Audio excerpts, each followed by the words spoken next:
இன்னைக்கு இந்த வீடியோவில் எந்த விஷயத்தை பற்றி பேச போகிறோம் அப்படின்னு சொல்லி கேட்டோம் அப்படின்னா, ஹிரோன் இந்தியா அப்படின்னு சொல்லக்கூடிய ஒரு பிரபல பத்திரிகை என்ன பண்ணியிருக்காங்க அப்படின்னு சொல்லி பார்க்கும்போது, இந்தியாவில் இருக்கக்கூடிய டாப் 10 பணக்காரருடைய லிஸ்ட் அப்படின்றத வெளியிட்டிருக்காங்க அப்படின்னே சொல்லலாம். ஸோ இதில் எல்லாருமே ஷாக் ஆகிற மாதிரி பார்த்தோம் அப்படின்னா, முகேஷ் அம்பானி இருக்கார் இல்லையா, அவரை பின்னுக்கு தள்ளி அதானி இந்தியாவுடைய முதல் பெரிய பணக்காரராக மாறி இருக்காரு அப்படின்னு தான் சொல்லணும். அதாவது இது வரைக்குமே பார்த்தோம் அப்படின்னா, இந்தியா லிஸ்ட் இருக்கு இல்லையா, முகேஷ் அம்பானி விசஸ் அதானி அப்படின்றதெல்லாம் கிட்டத்தட்ட ஒரு 10-15 வருஷத்துக்குள்ள ஆரம்பிச்ச ஒரு ரொம்ப பெரிய போட்டி அப்படின்னே சொல்லலாம். ஏன்னா இந்தியாவை பொறுத்த வரைக்குமே யாராவது ஒரு லக்ஸூரியஸான பொருள் யூஸ் பண்றாங்க அப்படின்னாலே பெரிய அம்பானி வீட்டு சொந்தக்காரன் இல்லைன்னா அம்பானியோட மகன் அப்படின்னு சொல்லிட்டு தான் கிண்டல் பண்ணுவாங்க.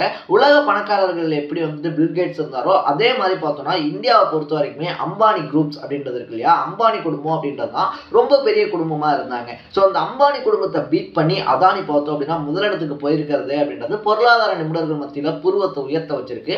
அதை தாண்டி அம்பானி எப்படி கோட்டை விட்டாரு, ஏன்னா ஒரு பக்கத்துல பார்க்கும்போது ஜியோ இருக்கு இல்லையா, ஜியோ மூலியமா பார்த்தோம்னா நெட்டை வச்சு கோடிக்கணக்கான பணம் அப்படின்றத சம்பாதிக்கிறாரு. அது மட்டும் இல்லாம இந்த பிரைஸ் இருக்கு இல்லையா, ரீசார்ஜ் பிரைஸ் எல்லாம் பார்த்தோம் அப்படின்னா ஹைக் பண்ணிக்கிட்டே இருக்காரு. அப்புறம் எப்படிதான் அம்பானியை வந்துட்டு அதானி பீட் பண்ணாரு அப்படின்னு சொல்லிட்டு நம்ம எல்லாருக்குமே ஒரு கொஸ்டின் இருக்கு இல்லையா, அது எல்லாத்தையுமே இந்த வீடியோல விடாவாரியா பேச போறோம். ஸோ அதுக்கு முன்னாடி நம்ம சேனலுக்கு நீங்க புதுசா வந்திருந்தீங்க அப்படின்னா அப்பப்ப அப்படின்ட்டா போயிட்டு இருக்கிற விஷயங்களை நீங்க தொடர்ந்து தெரிஞ்சுக்கணும் அப்படின்னு ஆசைப்பட்டீங்கன்னா மறக்காம சேனலை சப்ஸ்கிரைப் பண்ணிக்கங்க. First of all Adani groups மேல பார்த்தோம்னா லாஸ்ட் இயர் வந்துட்டு ஹிண்டன்பர்க் நிறுவனம் இருக்காங்க இல்லையா, அவங்க வச்ச குற்றச்சாட்டுனால பொருளாதாரமா இருந்தாலும் சரி இல்ல பங்குச்சந்தையா இருந்தாலும் சரி கடுமையான சரிவு அப்படின்றத அதானி குரூப் சந்திச்சாங்க அப்படின்றதுதான் உண்மை. பட் அதுல இருந்து அவங்க ரிட்டர்ன் ஆகி வந்தது இருக்கு இல்லையா, கம்பேக் கொடுத்தது அப்படின்றது பார்த்தோம்னா அவங்களை இன்னைக்கு இந்தியாவுடைய முதல் பணக்கார குரூப்பா மாத்திருக்கு அப்படின்னு சொல்லலாம். அவங்க மேல குற்றச்சாட்டு அப்படின்றது வைக்கப்பட்டாலும் கூட இன்னும் இந்தியா சார்பில் இருந்து உயர்நீதிமன்றமா இருந்தாலும் சரி இல்ல உச்ச நீதிமன்றமா இருந்தாலும் சரி வழக்குகள் போய்கிட்டு தான் இருக்கு. பட் ஒரு பாதகமான முடிவு இல்ல பாதகமான ஒரு தீர்ப்பு அப்படின்றது இது வரைக்குமே அதானி குரூப்ஸ்க்கு வராததுனால ஷேர் மார்க்கெட்ல பார்த்தோம்னா அவங்களுடைய கைகள் ஓங்கி இருக்கு அப்படின்னே சொல்லலாம். என்னதான் ஹிண்டன்பர்க் இருக்காங்க இல்லையா, அவங்க ரிசர்ச்சுக்கு முன்னாடி அந்த அளவுக்கு பங்குகளினுடைய விலையா இருந்தாலும் சரி அதனுடைய சதவிகிதமா இருந்தாலும் சரி அதிகமா இல்லை அப்படின்னு இருந்தாலும் கூட பட் அந்த வீழ்ச்சியில இருந்து உடனடியாக அவங்க கம்பேக் கொடுத்ததுனால அவங்களால ஒரு அளவுக்கு ஸ்டேபிளா இருக்க முடியுது அப்படின்னு தான் சொல்லணும். ஸோ இப்போ அதானி குரூப்ஸ் அதாவது ஜூலை 31 நிலவரப்படி அதானி குரூப்ஸ் ஒட்டுமொத்த சொத்து மதிப்பு கிட்டத்தட்ட 11 லட்சம் கோடியா இருக்கு. அம்பானி இருக்காங்க இல்லையா, அம்பானி குடும்பத்தோட சொத்து மதிப்பு பார்த்தோம் அப்படின்னா கிட்டத்தட்ட 10 லட்சம் கோடிகளை தாண்டி இருக்கு அப்படின்னே சொல்லலாம். ஸோ இது வந்துட்டு பார்த்தோம் அப்படின்னா 1 லட்சம் கோடி டிஃபரன்ஸ் தான். மூணாவது இடத்துல பார்த்தோம்னா HCL நிறுவனராக இருக்கக்கூடிய சிவ் நாடார் இருக்கார் இல்லையா, அவர் கிட்டத்தட்ட 3 லட்சம் கோடி ரூபாயோட இருக்காரு. ஸோ ஃபர்ஸ்ட் 2 இடங்களுக்குள்ள 1 லட்சம் கோடி ரூபாய், மூணாவது இடமே பார்த்தோம் அப்படின்னா 3 லட்சம் கோடி தான் ஒட்டுமொத்த சொத்து மதிப்பு.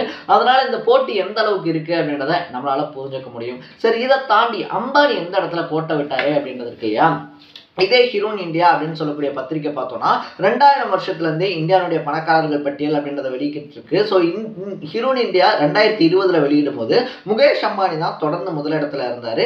அன்னைக்கு அதானி பார்த்தோம் அப்படின்னா 4வது இடத்துல இருந்தாரு அப்படின்னே சொல்லலாம். ஸோ வளர்ந்து வரக்கூடிய கோடீஸ்வரர்கள் பட்டியலில் அதானி இருந்தாரு.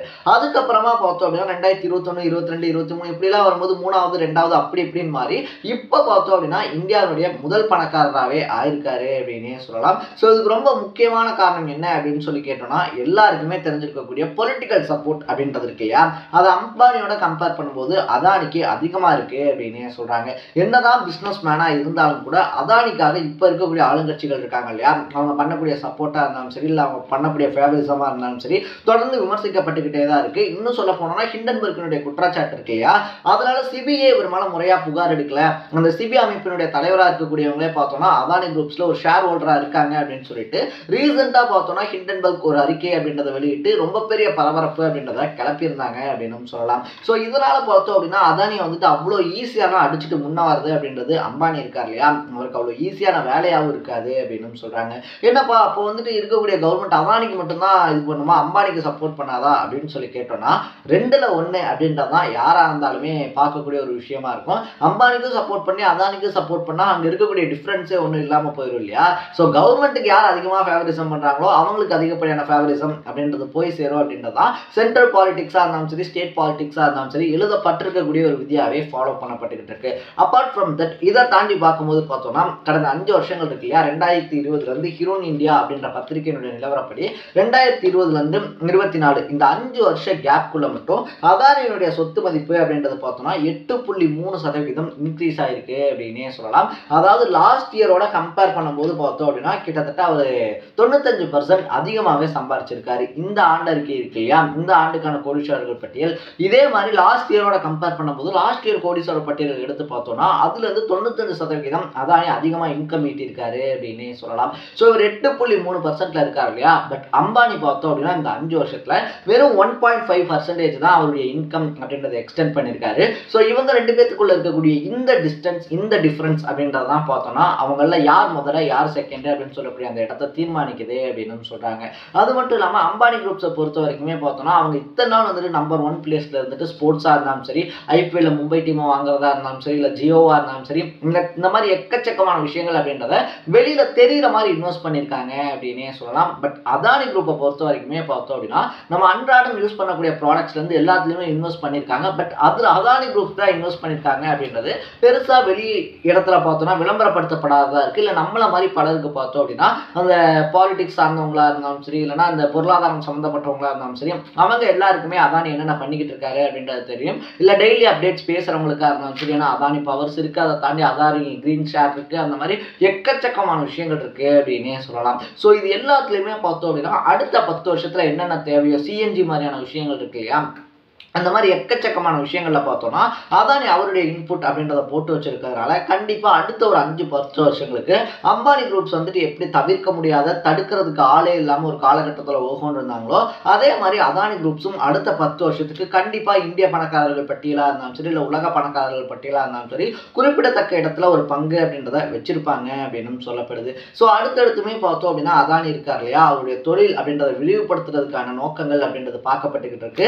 வெளிநாடுகள்ல வாங்கக்கூடிய கடன் இருக்கு இல்லையா, ஏன்னா வெளிநாட்டு பேங்க்ஸ்ல வந்துட்டு நம்ம வாங்கக்கூடிய கடனுக்கு அதிகப்படியான வட்டி தராங்க அப்படின்றதுனால அதானி குரூப்ஸை பொறுத்த வரைக்குமே வெளிநாடுகளில் வாங்கக்கூடிய கடன்கள் அப்படின்றத குறைச்சிட்டு இந்திய வங்கிகளில் அதிகப்படியான கடன்கள் வாங்கிக்கிட்டு இருக்காங்க அப்படின்னு சொல்லப்படுது. ஸோ இதே மாதிரி தான் முன்னாடி பார்த்தோம் அப்படின்னா விஜய் மல்லையா அப்படின்னு சொல்லக்கூடிய ஒருத்தர் எக்கச்சக்கமான கோடி ரூபா கடன் அப்படின்றத வாங்கிட்டு இருந்தாரு. அதுக்கப்புறமா அவர் என்ன ஆனாரு, அவர் இது வரைக்கும் பிடிச்சாங்களா இல்லையா அப்படின்றதெல்லாம் நமக்கு தெரிஞ்ச ஒரு விஷயம் தான். ஸோ மக்களுடைய வரிப்பணம் அப்படின்றது யாருக்கு வேணாலும் கவர்மெண்ட் தரலாம், அவங்க சரியான ப்ரூஃப்ஸ் அப்படின்றத வந்துட்டு கொடுக்கும்போது லோனா கேட்கும்போது கொடுக்கக்கூடிய ஒரு விஷயம் தான். பட் அதுக்கப்புறமா அவங்க எங்கேயாவது தப்பிச்சு ஓடிட்டாங்க அப்படின்னும் போது அதையும் மறுபடியும் நம்ம தலைமையிலேயே வைக்கிற மாதிரி தான் வரும் அப்படின்றதான் என்னுடைய பர்சனல் பாயிண்ட் ஆஃப் வியூ. இதையும் தாண்டி அதானி குரூப்ஸ் இனி அடுத்த கட்டத்தில் என்ன பண்ண போறாங்க, அடுத்தடுத்து அவங்களுடைய பிளான் என்னவா இருக்கு, அது எப்படி எக்ஸிக்யூட் பண்ண போறாங்க அப்படின்றதெல்லாம் நம்ம வெயிட் பண்ணி தான் பார்க்கணும். இருந்தாலும் அம்பானி இருக்கார் இல்லையா, அவர் செகண்ட் இடத்துக்கு போனது பார்த்தோம் அப்படின்னா என்னமோ நம்ம எடுத்த வீட்டு மாமா இருப்பார் இல்லையா, சின்ன குழந்தையிலேருந்தே பார்த்து பார்த்து வளர்ந்தவருக்கு அவருக்கு ஒரு சின்ன பிரச்சனை, ஒரு சின்ன லாஸ் அப்படின்னா நமக்கு கொஞ்சம் கஷ்டமா இருக்கு இல்லையா. அதே மாதிரி ஐயோ அம்பானி 2வது இடத்துக்கு வந்துட்டாரு அப்படின்னு சொல்லிட்டு நமக்கும் கொஞ்சம் பர்சனல் கனெக்ட்ல ஃபீல் ஆகுது அப்படின்னு சொல்லலாம். நீங்க இந்த விஷயத்தை பத்தி என்ன நினைக்கிறீங்க அப்படின்றத கமெண்ட்ல போட்டு இதே மாதிரி அப்பப்போ அப்டேட்டா போயிட்டு இருக்கக்கூடிய விஷயங்கள், அது கரண்ட் அஃபேர்ஸா இருந்தாலும் சரி, பாலிடிக்ஸா இருந்தாலும் சரி, ஸ்போர்ட்ஸா இருந்தாலும் சரி, அப்பப்போ அப்டேட்டா போயிட்டு இருக்கக்கூடிய விஷயங்களை நீங்க தொடர்ந்து தெரிஞ்சுக்கணும் அப்படின்னு ஆசைப்பட்டீங்கன்னா மறக்காம சேனலை சப்ஸ்கிரைப் பண்ணிக்கோங்க. நாளைக்கு இதே மாதிரி இன்னொரு இன்ட்ரெஸ்டிங்கான வீடியோட சந்திக்கலாம். Bye by.